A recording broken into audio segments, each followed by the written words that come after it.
You're listening to the Indie Echo Podcast, a showcase of independent music and the artists that make it. I'm Jordan, producer at High Five Music.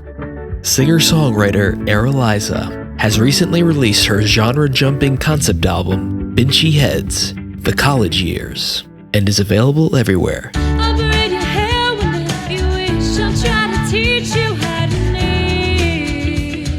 'Cause I don't know when life got serious. So sit and stay a while. Race to the swing set like a child. 'Cause I don't know when life got serious. Hi, I'm Ariel Salerno. Go under the artist name Arieliza. I'm a 21-year-old singer-songwriter. I've also studied acting and dance. Kind of recently, since COVID, I've been a lot more into singer-songwriter stuff just because that's mostly what's been available to do. You could just send people tracks. You can work remotely. It's, the time off has given us a lot to think about and a lot to write about. So I've just kind of been doing that for a while. How did I start with music? My parents are huge. It's so funny that you said your parents met in a band. My parents are huge. They're not musicians themselves, but they are music lovers. And, we always play with this music game that we always play where you just have to guess the title of the song or guess the artist. So it's been in my family for a while. Mostly like people like the Beatles, the Rolling Stones, the Eagles, Joan Jett. I actually have a Joan Jett poster right behind me. Nice. So yeah, a bunch of like classic rock bands, ELO. They love like the classic rock with a bunch of cool layered harmonies, so that's perfect for ELO.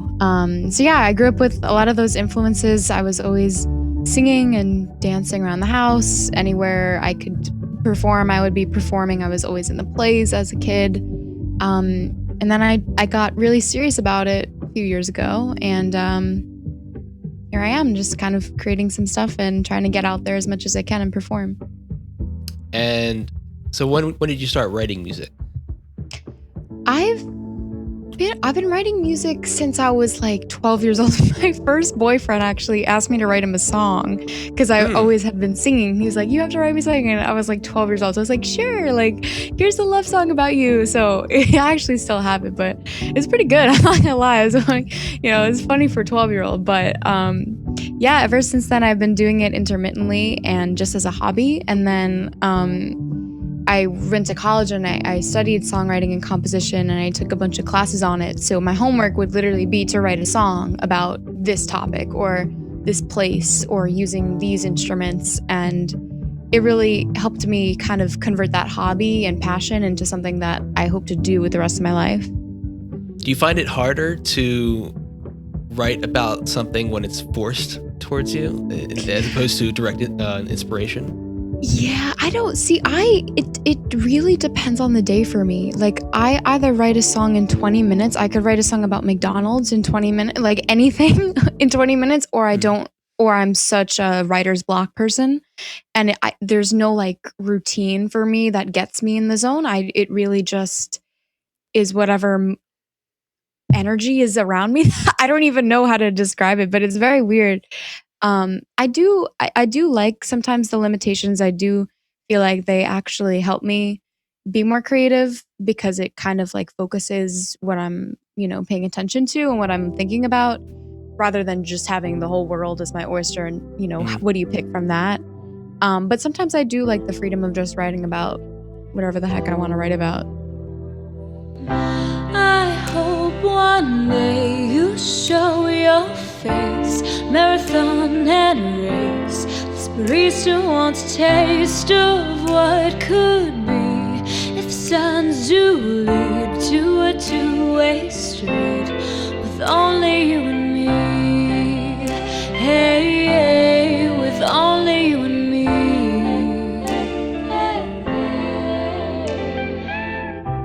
I feel most of my best work comes when I'm additive to a process. Like if someone gives me, I've had people send me like, I have this, 4-bar loop, do something. Mm-hmm. And I would come up with, a chord progression underneath and whatever else had to come with it. So I kind of like starting with a seed given to me and building that into a plan. Yeah. Yeah, I've been seeing a lot of those kinds of things on TikTok where it's like I'm on like all the singer-songwriter side of TikTok, and a bunch of producers will put like an 8-bar or 16-bar loop and be like, singer-songwriters duet this, like write a verse. And it's so much easier, and it gets, because I like to write a little bit every day, even if it's just a line or just like something in my head, just a little melody I'm singing in the shower if I don't get to actually sit down and write that day.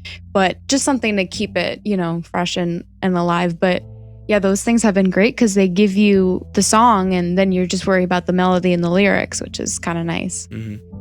I released an album called Runaway. I'm actually looking at remastering it and re-releasing it because I didn't know as much about the industry as I do now. I didn't know that you could put your music on Spotify. I thought that there was like some god that did that for you. I didn't know you had to go through a distributor. So I have that album Runaway is out on SoundCloud. And I'm looking to, and Bandcamp, I think too. But I'm looking to, it was just a 4-song EP, but we worked really hard on it. Kind of got me in the game, all the lingo. I had a producer on that, so I got to watch what he was doing. Kind of, now mimicking that when we do some of our own work. Yeah, it was a fun album. But yeah, I kind of do want it now, like linked with my real stuff, the Arieliza on Spotify and Instagram Music and TikTok and all those things. So yeah, we'll see hopefully soon. And I know, this is very mainstream, but Taylor Swift, I really admire her. I think I've been watching her grow up because I was a 13-year-old geeking out when she had the original Fearless out, and I've watched her grow from like the Red album to Reputation to now like Folklore and Evermore, and it's incredible to watch somebody grow like that. And like she's one of the few who haven't gone crazy because of the spotlight at such a young age. And I don't know, as a female songwriter, I think she's a very smart businesswoman and she doesn't let people walk all over her. So that kind of like opened me up to appreciate the songwriting element of that because I admire her as a person too. I just think like, especially with Folklore, like I really admire how she tells stories. And even when she's writing about herself, it's not about her. Like it's not a vanity song about, oh, I dated this cute guy and he broke my heart. Like it's so much more than that. And I know a lot of people give her a lot of hate because she, mostly writes about guys in love, but I think she does it in a unique way that seems like universal, even though it's obviously drawn upon from her individual experience. But I don't know, I really admire people who can do that, like mesh the personal and the everyone can relate to it at the same time. So like make it specific, but also not too specific where it's like too much information. Like I feel like I'm like in your life now. Yeah, I like Lizzie McAlpine too. She's an up and coming artist. Very similar. She tells stories with it. Carole King, always, she's, past, but I think I really just enjoy the way she uses the piano too, because I'm mostly a piano player. I don't really play any other instruments, so anything else is on like a loop or something online. But it's just always better to, especially when you're writing, it's better to play it organically and then you can kind of get more of a feel for it. I needed a rope filled, I needed a box chair. You pride yourself on the internet, but you missed every sign. I had the rope filled, I had that box checked out. And I cannot believe I'm here, 'cause you ain't worth my time or my thoughts, yeah. Taylor is interesting in that like she stays true to herself, but at the same time, kind of proving people what she can do.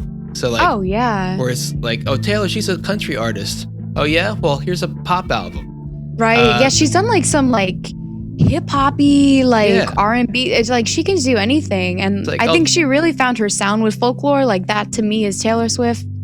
Just kind of like the country, but a little like edgy, punky stuff in there. But I think she's capable of doing all genres. It's awesome. And then when she got to pop, people were like, "Oh, she's soft now." And then she like Reputation. It's the old Taylor's gone. Right. Evermore, yeah, Reputation was actually my favorite album. Well, Folklore is my favorite album, but I don't even put that on a plane with the rest of the albums. I think that is like her finding her godsend, like what she was made to earth to do. Like I think it also came at a great time. We all like needed an album to follow, stories to follow. But yeah, Reputation was pretty badass. Yeah. And that kind of going from genre to genre, you explore some of that in your new album. I do, yeah. So this album was really different kind of than anything else I'd done. And I wanted it to be that way. It was a little scary releasing it because I didn't know, like, because I go under the name Arieliza, but I was like, do I make a separate artist? Like, do I not link this to my other music? Because it just sounds very different. I normally write like very singer-songwriter like ballads. I've been trying to pop it up a little bit because you said you're getting into dance and you've always been into dance. I've been really into that lately. I think it's the part of me that wants to go out and party after being home for 2 years. But that music is so contagious. It's so happy and upbeat, and I love that. So sometimes I feel like I write a lot of sad songs and I want to write songs that I myself could work out to or like dance to and enjoy. So this album was kind of like playing with all of those sides because I didn't write it about me. So like that's also completely uprooted the whole process. I normally write about experiences or feelings I have. But this album, it's 10 songs and each song is based on a girl that I lived with at college this last year before graduating. It was one of my senior projects, loosely termed senior project because it didn't feel like a class. It was just a music class where we got to just write and do whatever we wanted. And then we would like come together as a group once a week for 3 hours and listen to what we had done that week, which was incredible because all the people in my class were just so inspiring and amazing. To see what they did made me want to push more that next week. But yeah, this one was fun. Like I got some like EDM in here. I have some like folk, normal ballads that I usually write. I, tried my way with a little rocky stuff in a few of them. But yeah, it was really fun to hear to hear the girls who inspired each song, their reaction to it is just awesome. So I'm working on myself every day's a new smile. Some ups and some downs, it's okay, I got time to get it right. On my own, I'm a place in the sky. Oh. I'm working on my dance when it rains and flicks when it's bright. Smoothies in the day and ramen in the night. Balance is the climb, it's the hope I'ma find. Oh, I'm working on myself. I'm working on myself. And so what exactly is Binchy Heads? It's not... Right, so it's like... I don't even know what it means. It just like it's like silly girls is kind of what it is. And like we are very much into like humor that's like, oh, I'm quirky, like annoying stuff like that. So we just like we spent way too much time together also in college. Just it was COVID, so we were in like this pod and it was just 10 of us really kind of just hanging out with each other just because it was unsafe to hang out with larger groups. And that changed towards the end of the year. But at the beginning of the year, we were eating together, working out together, doing homework, everything, taking classes together because they were all online. So we really got to know each other. So we kind of became like this just group of people. And we were just like, we don't really care what people think about us anymore. Like we're just like silly and like enjoying it. So we have this group chat that is the Binchy Heads. That's what we call each other. So that was the title of the album. I thought it was cool. That's perfect. Yeah. I had to look it up though to make sure it didn't like mean anything bad. Like I didn't want to like put it out there before I knew what it meant. This has been your release weekend. How's the reaction been so far? Oh, it's been really good. Yeah, it's been really nice. So like a lot of my close friends have been reaching out to me, people that I was close with a few years ago and just haven't been able to see in person in a few years, just because they're from other parts of the country and they graduated a few years ahead of me. So with COVID, it was like they didn't really get an in-person graduation or anything, so I didn't get to see them. And I've had people reach out to me that I've been friends with in the past and just like, because they know these girls too. And the eyes are actually the cover album, like each eye is one of the girls. So, and one of the eyes is my eye. So mostly people have been recognizing my eye because I have a speck of brown in actually my left eye, and the eye of Binchy Heads has a speck of brown in it. So people are like guessing which song is this person, and like it's really fun because like I try to keep it. I didn't want to use their names as the titles of the songs, just because kind of the same thing we were talking about with Taylor. Like I didn't want to limit what the song could mean to other people. If I was like, oh, this is Rebecca's song, and if you're Rebecca, you can't listen to it, and like you don't relate to what this is going on. But I kind of wanted to leave it open-ended because I do think that these songs hold meaning for other relationships, other experiences. But I also wanted to include something so that they knew it was theirs and their fan. Like some my friend's dad called me the other day. We're like, we're listening to it at this party. We're having a barbecue and everyone's listening. And I was like, it's been really cool. Yeah. So when you're writing these songs about your friends, is it only the lyrics that kind of relate to them, or did you make sure the instrumental kind of fit their vibe as well? Yeah, I did. I that was the lyrics was like secondary to me. This album was all about music because my friends have such a like. One of my friends is into like classical music. Like, who's into classical music nowadays? And I actually am, so I appreciated that. But then my friend like listens to Kid Cudi. We got like trap, we got like hip hop. So it was like all these different. Then my friend listens to Joan Jett and like rock. So each song was like inspired by the artist that they listen to. Not necessarily that fit their vibe. The lyrics are kind of more what you're saying with that. Like the lyrics are more like their vibe, but the music is like how I see them more. Like the art, because I know, the artists that they listen to, what they play at a party or something. So yeah, it was fun though, because I was introduced to new artists that, I mean, obviously I know Kid Cudi, but I've never like really fully listened to a full length album. And oh my God, like he's amazing. So it was awesome to get to have these new tastes kind of, hopefully they'll influence the next album. Was the classical friend, was that Jane? Yes, it was. Okay. Yeah, that's actually my favorite on the album because that's inspired by Pride and Prejudice, which is, she was in like this Jane Austen senior seminar. She's an English major. And oh my God, all she does is talk about, because we would have like dinners together and all she would do is talk about that one damn class. And I was like, okay, like stop talking about it. I'm just going to write a song and then we can just agree to stop talking about the class. So now it's out there and now she can never talk about the class again. That's our deal that we made. So I think like Jane Austen though. I do like Jane Austen.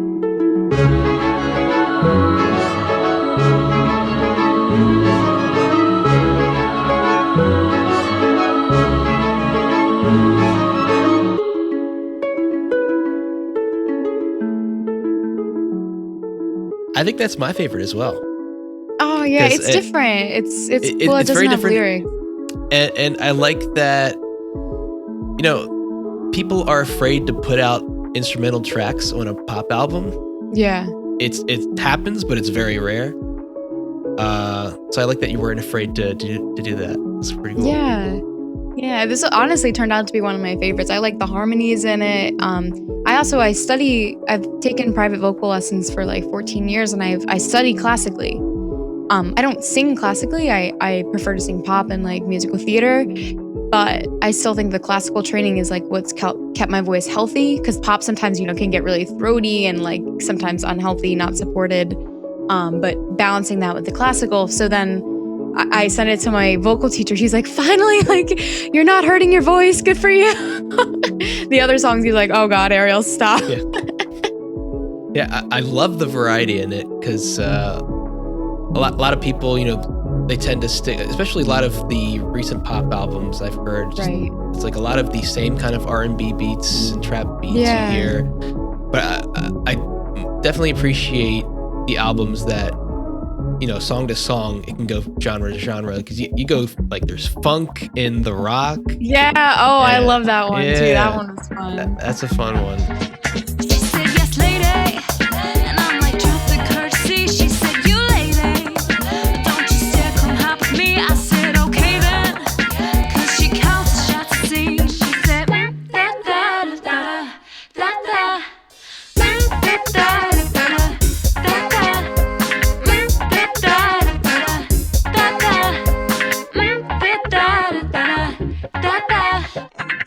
In Enchanté, you have this like cinematic experimental breakdown. Yeah. That one I went like a little EDM, a little cinematic, just like totally my musical theater nerd in me was like, let's go, like let's roll with this one. But that was the fun part of this album, is that I didn't really like care what it was gonna be, because sometimes like because it was more of a concept album rather than like a Arieliza release album. And then, you know, in that case, I usually try to have like you were saying, like similar. I like each song to sound different and have a different meaning, but the same, like they're in the same world, like they're in the same. So you can hear it song to song and be like, oh, we're in the same place. It's just a different story, or it's just a different person. But for this, I was like, boom, boom, boom. Like I just wanted it as crazy and chaotic as possible. And I'm proud of it. I worked a while on it. It started in January with writing, and July 15th is when July 16th, is when it released. The reason I don't know is because this is the first time we actually like did publicity with albums instead of just posting the day it was released. So it's the first time I like set a release date on DistroKid, and it was so cool to be like, oh, like here's the countdown. So then I would like Instagram, I would post like publicity stuff. So it feels like the album, to me at least, has been released for about a month now. But releasing albums can feel like the end of a process, but it's only the beginning in many ways. Right. I can't wait to perform these live. Yeah, especially Not My Fault. Like once I get if I have a backing band, that would be sick. Yes. There's like a whole guitar solo in that. Yeah. Wasn't my fault, wasn't my fault, wasn't my fault, no. Wasn't my fault, wasn't my fault, wasn't my fault, no. Wasn't my fault, wasn't my fault, wasn't my fault. I say it all the time, maybe I believe you next time.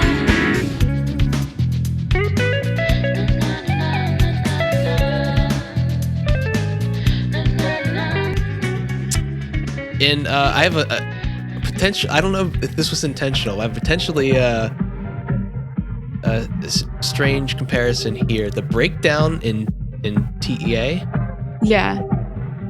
It reminds me of the breakdown in Pop by NSYNC. Ah. Oh wait, that was unintentional. That was more of like a. Now I'm not gonna be able to unhear that though. Yeah. That's good. Yeah, with like the echoed harmonies and like the telephone. Yeah, like I definitely. The break beat. Yeah.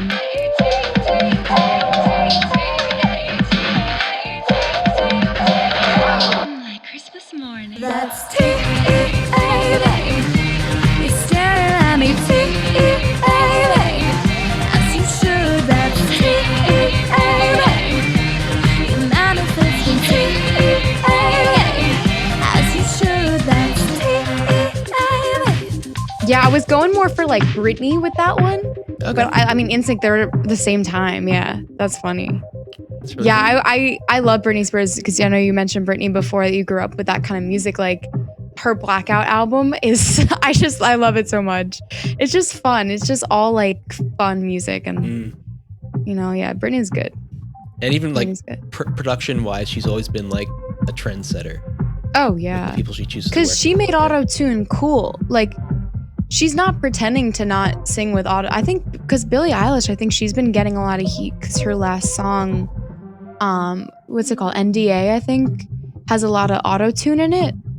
And her brother Phineas actually just like tweeted something and was like, y'all, like when you hear auto-tune, like it's on purpose. Like we're not just bad at our jobs. Like we put that there so that's an effect. Like we're not like, this is Billie's voice and we just forgot to unedit it. Like you're hearing the effect to create like a mood or to create a space. It's not, you know, it's not just there as a mistake. Like this is a multi-million-dollar album. Like we're not making mistakes. Exactly. Which I thought Britney kind of like spearheaded that, of like kind of creating that different sound. Yeah, Billie's a really interesting one because she also, you know, bucks all the trends and just does her own thing.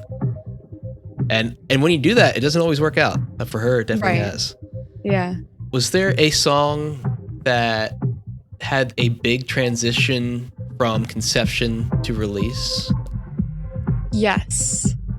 Ashante, actually, because the person that it was inspired by is very she's very like shy and like very delicate, and she's like the best person once you get to meet her, but she's got to like warm up to you before like not being reserved. So I wanted to write like I don't know, I always thought she reminds me of a macaroon, like a pink macaroon. So I was like, like something like sweet, like a guitar, like La Vie en Rose, like something. I wanted to do something French, just because she speaks French, and I thought it'd be cool to have like something.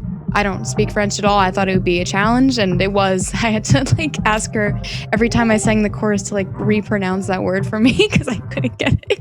Oh, it was convincing, at least to me. Thank you. Yeah, it took a lot of work. I should really just put her on the album as like co-producer because she helped me with that song, just pronouncing that one damn word the entire time. But yeah, I wanted to write like kind of like a French ballad, like I don't know, something you'd see in like Paris, like in a romantic dinner or like something like that. And then I found this beat on GarageBand, and I was like, oh my god, let's change this whole thing. So I wrote her another song, and I kind of wanted it to be more like, like what you're saying, like cinematic and dancey, and like a story rather than just like a pretty song. Enchanté, how you doing? Enchanté, enchanté, enchanté, how you doing? Enchanté, enchanté. Your hair is sweeter than chocolate. Your eyes look scared. Go grab a spot by the candlelight. We can be friends. I'm definitely still more pop oriented, but I do like branching out. Like I was saying, I want to make my music something more that I would enjoy. Like I love listening to, if I'm putting a song on, it's like a dance song. It's like an upbeat, like get ready, like I'm going out, like whatever. So I want to have my own stuff that I can kind of relate to that and like listen to my own stuff when I'm doing that, and other people can listen to. So yeah, that's a good like halfway for me. What was the hardest song to put together? Was there like one that was like version 37? Oh my gosh. Not my fault. Like it wasn't necessarily the hardest song. I would say My Time, My Thoughts was the hardest song just because I wasn't happy with it. And I tried not to be a perfectionist. I tried to be like, let it be what it is. But then at the same time, I was like, come on, like we got to get it better. So I just spent a lot of time like fixing that. And I am happy with how it ended up. I added like a trumpet part that I really liked. Kind of like gave it more edge rather than just like a sad ballad. But yeah, Not My Fault was just getting that guitar part right and like having my voice kind of fit with that, because I actually worked with my friend Dash, who's a guitar player, and he did the guitar, but then like the timbre of the guitar didn't match up with my voice, so I had to re-record the vocals, and like the guitar gave the song a whole new meaning for me. So that one took the most time in terms of getting the right soundscape and like getting everything to blend together. But honestly, like sometimes those songs are the most rewarding, because if I look at all the other songs and like which instrument seems to line up with the vocals and like be almost like the guitar's like singing too, I would say like that one kind of stands out to me because I just spent so much time doing that. And what was your overall approach to the production side of things? Because did you have your friend produce it, or what? I actually I'm very lucky. I work with my mom, Beth, and we have like this studio. I recorded all of these. So this was technically for a senior project, this album. I knew I wanted to release it eventually, but I had like deadlines and stuff I had to hand into the department. So I recorded all of this. I wrote, recorded, and produced it myself at college, and then came back and worked with my mom because, she's an actual producer. So we worked with like kind of like engineering it a little bit, doing a few more takes here and there, adding another harmony layer. But we really didn't do much to the original album. So we kind of like on the credits, we put that we both produced it because she kind of took what I had done and like made it just better, just because she knows things that I don't know about that side of it. But yeah, it's cool working with her because, like we love each other and it's very chill, and like I'm half the time in my pajamas and just like, chilling, and yeah, it's a good vibe we have here. Producer mom, I like that. Yeah. Each song is about one of your friends, but is there an overall theme you're going for with it? Yeah, I think, well, the point of what I wanted to do with like showing 10 different stories and like 10 different musical styles was like, I think, and I hate to pull the COVID card because I know I've mentioned it like 5 times and I'm so sick of hearing that word, as I'm sure we all are. But I think we all need to kind of discover what it means to connect with one another again. And it's going to be, they say like the new normal, right? Like, I think we're going to all need to find different ways to empathize and kind of like see ourselves and other people.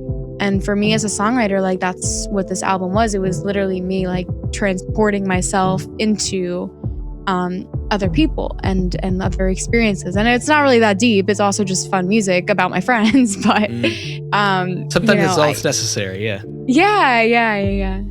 I've been doing a bunch of like open mics, and I've just been singing to tracks. Been playing piano along to that, mostly like in New York City, Long Island area. That's where I'm based. But actually, August 7th, I have like a Summer Jam Music Festival performance. If you want to buy tickets to that or just know more about that, the link is on a story highlight in my bio. They have an Instagram. You could just buy tickets right there. It's for a charity. And it's been fun because I have a band for that. So like hearing like actually one of my other earlier songs, Bubblegum Pop, singing that with a track kind of sucks because it's like an upbeat like rock song, and like singing that and not having people to look at on stage and kind of vibe with you is really annoying. So I'm excited that I have a band for that performance coming up. What's next, songwriting release wise? What are you looking at next? More singles, EP? I'm hoping for another album. I have a bunch of singles that are unreleased. And right now I am looking for a label. I'm looking for like a minor label. I would just love to get another step up with production wise and with, distributing and promotion, just get more people to hear the music, more people to collaborate with would be really fun. So I'm kind of working on that end too, like the business end of that. Just trying to get out and perform as much as I can because the past 2 years again have been nothing. But yeah, I think I'm hoping for like November to have another full-length album out. Wow. Because we have a bunch of unreleased stuff that we just been putting off for this album. But now that I graduated, I'm doing music full time, so I have time to, really kind of work on the other stuff we left behind. So you're gonna pull a Taylor. I might pull a Taylor. Oh my gosh. I would love that. Make like 2 sister albums. That's awesome. Yeah. What would be like other than the obvious ones, what would be like a dream collaboration for you? Oh my gosh. All right, this is like, I don't even know if this would work out, but I would love to collaborate with Bruno Mars. Yeah. He's insane.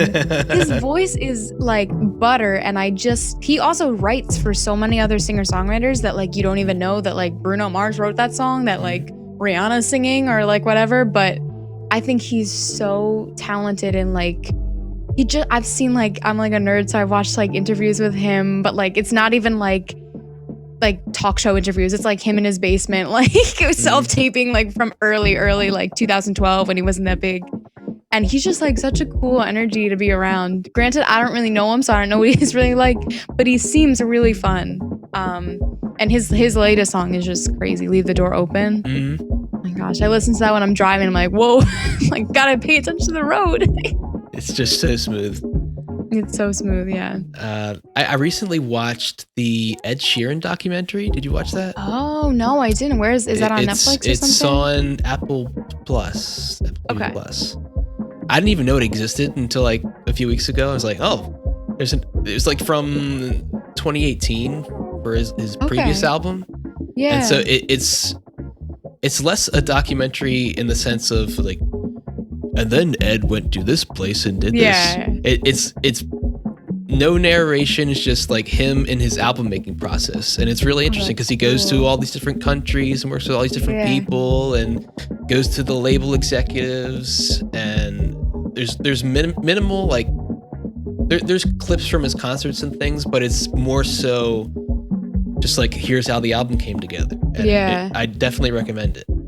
That's cool. I feel like a lot of artists have been doing that lately. Like Taylor just came out with hers. Billie has one. I know. I remember the first like what really got me into like the songwriting process was I saw the Katy Perry movie when I was like 13 in the theaters, and my friend and I were like geeking out because we loved Katy Perry then, and I think she like started a trend. I know all these artists are now coming out with stuff like that. So you can find me on Instagram at Arieliza Music. I have official artist page on YouTube, Arieliza, also on Spotify, SoundCloud, Apple Music, all those good guys. Links to Arieliza's music and everything else can be found in the show notes. Indie Echo is a product of High Five Music, a digital production studio that brings your bedroom demos to life. If you want your music produced, mixed, or remixed, visit the link on my Instagram at High Five Music, and you can follow the show at Indie Echo Podcast. Thank you for listening.